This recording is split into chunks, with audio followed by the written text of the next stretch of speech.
Hare Krishna, Krishna Krishna, Hare Hare, Hare Rama, Rama Rama, Hare Hare. So I'd like to welcome all of you for this evening discussion on book On the Way to Krishna. And we are in the third chapter of the book. And last time we discussed about how Lord Krishna is the proprietor of everything. And he is the controller and everything is owned by the Lord only. We see the concept of Iswara, who is Supreme Lord. So now we'll read further and understand it. This consciousness of Iswarasya, everything belong to Krishna, must be revived, not only individually, but nationally and universally. So here the point is one should understand Krishna, not just individually, but even the peoples of country, nationally and universally. Everyone should try to understand who is the controller of the universe. Then there will be peace. We often tend to the philanthropic and altruistic, and we strive to be friends with our countrymen, with our families, and with all the people of the world.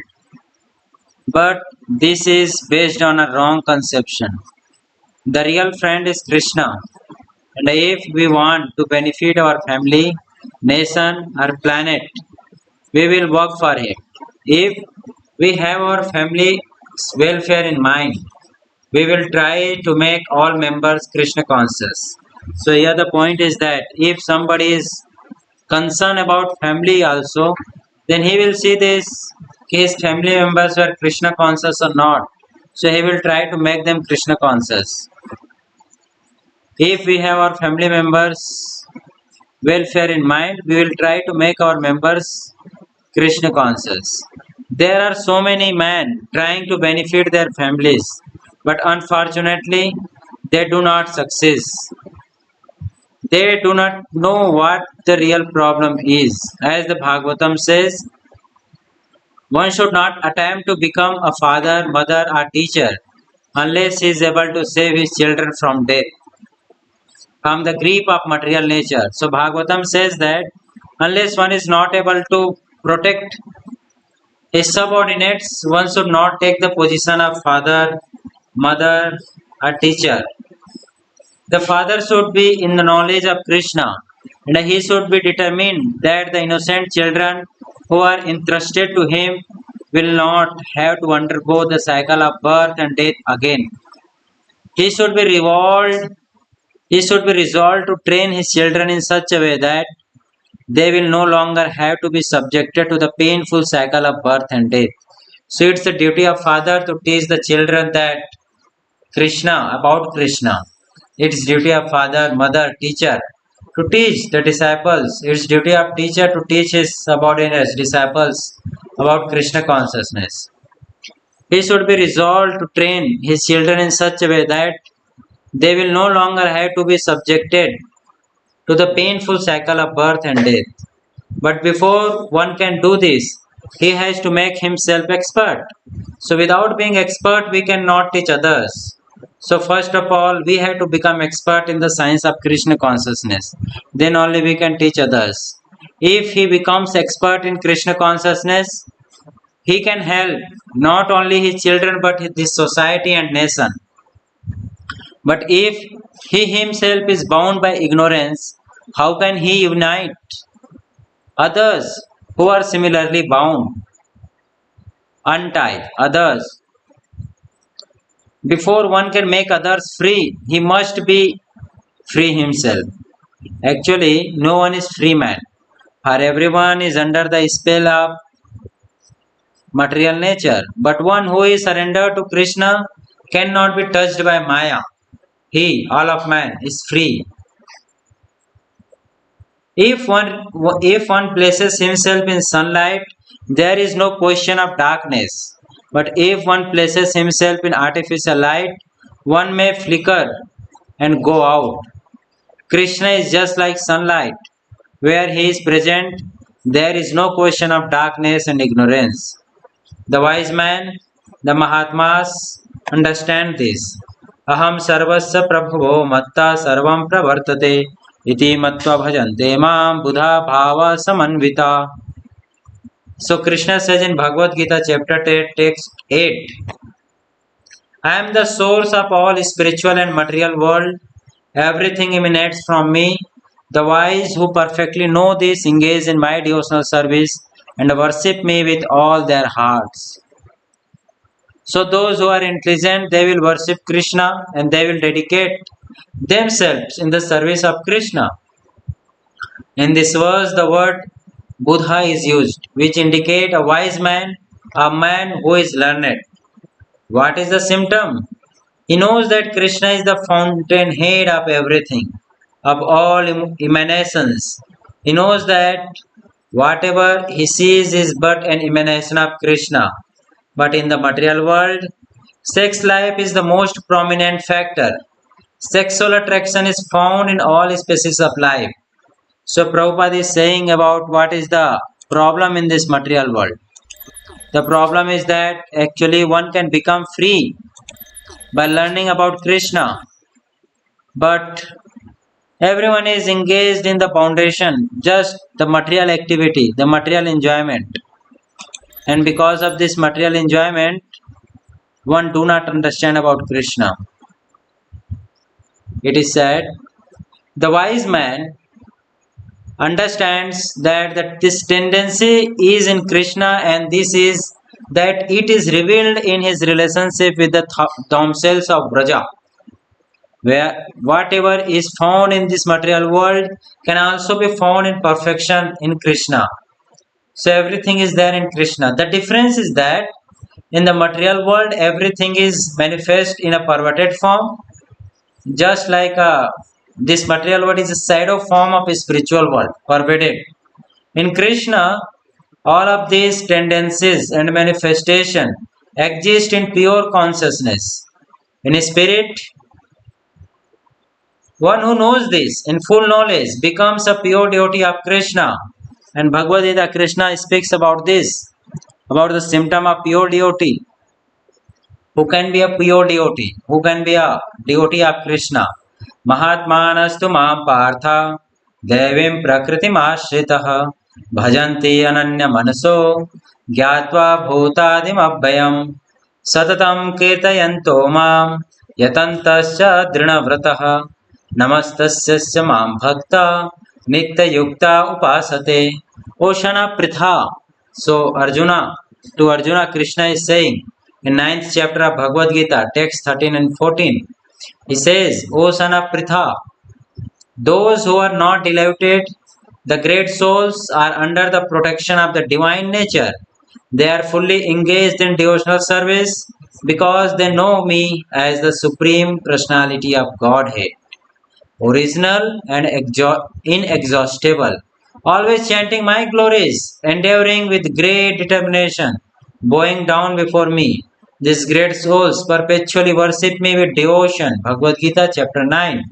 So here Krishna is telling that those who are great souls, those who are practicing bhakti, they are not the under of this material nature, Maya.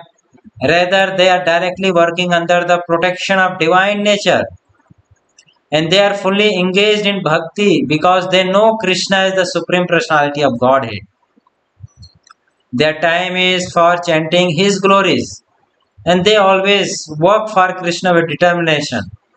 So these are the symptoms of bhakta, devotee. Who is that great man, great soul, the Mahatma? It is he who is under the influence of superior energy. So there are three energies: superior energy, inferior energy, and marginal potency, marginal energy. So those who are great souls, they are under the superior energy. At present, we are under the influence of Krishna's inferior energy. As living entities, our position is marginal. We can transfer ourselves to either of the two energies. Krishna is fully independent, and because we are part and parcel of Him, we also have this quality of independence. Therefore, we have a choice as to which energy we will function under. So as we are the marginal potency of Krishna, we have tendency to either we will be in the inferior energy or we will be in superior energy. Now because we are under the influence of Krishna's inferior energy, that's why we are struggling in this material world. If we will work under the Krishna's superior energy, then we will be independent. Because we are ignorant of the superior nature, we have no alternative but to remain in the inferior nature. So once you take the knowledge of superior energy of Krishna, some philosophies propound that there is no nature other than the one who are presently experiencing, and that the only solution of this is to nullify it and become void. So Prabhupada is talking about Buddhism. They say that make everything sunya, voidism. But we cannot be void because we are living entities. It does not mean that we are finished just because we change our bodies. Because we can get out of from the influence of material nature, we have to understand where our place actually is, where we are to go. If we do not know where to go, then we will simply say, oh, we do not know what is superior and inferior. All we know is this. So let us stay here and rot. The Bhagavad Gita, however, gives us information of the superior energy, the superior nature. So Bhagavad Gita talks about the superior energy of the Lord. What Krishna speaks, he speaks for all eternity. It does not change. It does not matter what our present condition is or what Arjuna's occupation was. We only have to change our consciousness. So bhakti is a matter of consciousness. It depends what is our consciousness, Chetana. At present, we are guided by the consciousness of self-interest, but we do not know what our real interest is. So nowadays, in present moment, we are working under the influence of Maya, that is because of our self-interest, because we are just conscious of our self-interest. We don't know what is our real interest only, but we do not know what our real self-interest is. Actually, we do not have self-interest, but sense interest, means sense gratification. Whatever we are doing to satisfy the senses. It is this consciousness that has to be changed. In its place, we must implant our real self-interest, Krishna consciousness. So, Prabhupada makes the point that Krishna consciousness is our real interest, and one should learn about Krishna consciousness. And Krishna consciousness, the art of Krishna consciousness is very easy. Bhagavad Gita also Lord Krishna explains about this. And Prabhupada says, how is this done? Means how to practice Krishna consciousness? How it is possible to become Krishna conscious in every step of life? One can ask, how I will become Krishna consciousness or Krishna conscious in every step of my life? So Krishna answers that. Actually, Krishna makes it very easy for us. So Krishna says, Rasoham aspi kaunteya prabhasme stas suryayo pranavah sarva vedesho shabdake paurusham rishu. O son of Kunti, Arjuna, I am the taste of water, the light of the sun and the moon, the syllable Om in the Vedic mantras. I am the sound in ether and ability in man. Bhagavad Gita chapter 9 text 8. So one has to conscious of Krishna in the various ways. Like Krishna says, whenever you are drinking water, you just think, I am that taste. Krishna is the taste of water. Krishna is the light of that sun and moon. And he is the syllable Om, which we are chanting in every Vedic mantras. And he is actually the sound in the ether and ability in man. In this verse, Sri Krishna is describing how we can become fully Krishna conscious in all stages of life. All living entities must drink water, so everyone drinks water. Correct, na? And whenever we are drinking water, Prabhupada says, the taste of water is so nice that when we are thirsty, nothing but water seems to do. No manufacturer can create the pure taste of water. We can thus remember Krishna or God when we drink water. So whenever we are drinking water, we should think, yes, this is the taste of water. This is the taste.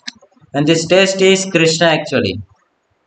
No one can avoid drinking water every day of his life. So God consciousness is there. How can we forget? So there is no chance that we will forget about Krishna. If we will understand this basic principle of Krishna consciousness, that the taste of water is Krishna. The ability in man, the sound in ether, the syllable Om in Vedic mantras is Krishna. Similarly, when there is some illumination, that is also Krishna. The original effulgence in spiritual sky, the Brahma Jyoti emanates from the body of Krishna. So this Brahma Jyoti is actually the coming out from the body of Krishna, coming out from body of Krishna. That is emanation from Krishna. This Brahma Jyoti is just light coming out from the body of Krishna.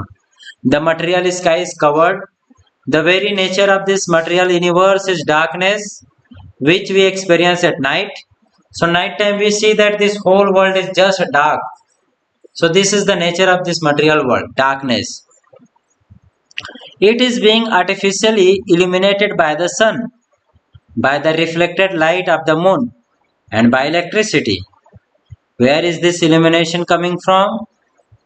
The sun. Where is the illumination coming from? The sun is being illuminated by Brahma Jyoti, or the bright effulgence of a spiritual world.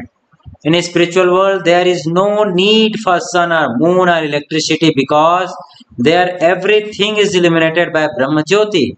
On the earth, however, we can remember Krishna whenever we see some illumination from the sun.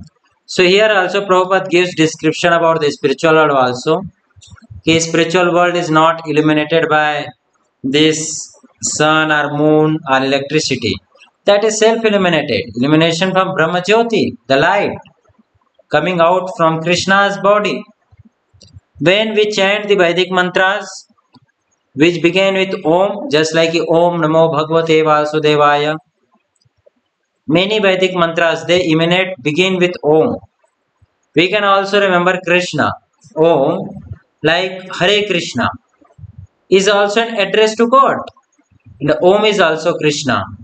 So Hare Krishna, what we chant in this Maha Mantra, Hare Krishna Maha Mantra, the Hare Krishna also denote it gives the address of Krishna.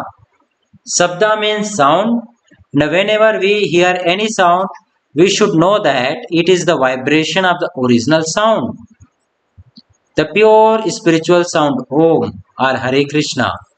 Whatever sound we hear in the material world is but a reflection of that original spiritual sound Om.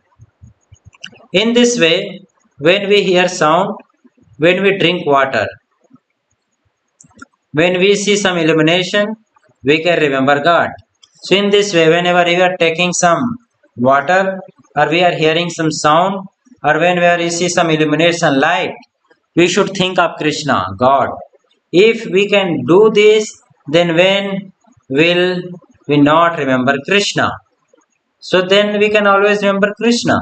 This is the process of Krishna consciousness. In this way, we can remember Krishna 24 hours a day. And in this way, Krishna is with us. Of course, Krishna is always with us. But as soon as we remember this, his presence is factual and is felt. So actually Krishna is present always, but when we become conscious of Krishna, then we can actually feel his presence and we can feel that in our life. The presence of Krishna, the guidance of Krishna in our life. There are 9 different processes for associating with God. So Bhagavatam explains about the different processes to associate with the God. And the first method of association is Sravanam, hearing. By reading the Bhagavad Gita, we hear the speeches of Sri Krishna, which means that we are actually associating with Krishna. So whenever we are reading Bhagavad Gita or Bhagavatam, we actually associate with Krishna or God. We should always remember that when we speak of Krishna, we refer to God. Whenever this word comes, God, it means Krishna. In as much as we associate with God, and as we go on hearing the words of Krishna and his names, the contamination of material nature is reduced. In understanding that Krishna is sound, illumination, water, and so many other things, it becomes impossible to avoid Krishna. So, when somebody learns this art of Krishna consciousness, it is impossible for him to avoid the presence of Krishna. If we can remember Krishna in this way, our association with him is permanent. So, we can associate with Krishna permanently if we become conscious of his presence in this world. Association with Krishna is like association with sunshine. Where there is sunshine, there is no contamination. As long as one is out in the ultraviolet rays of the sun, he will not be diseased.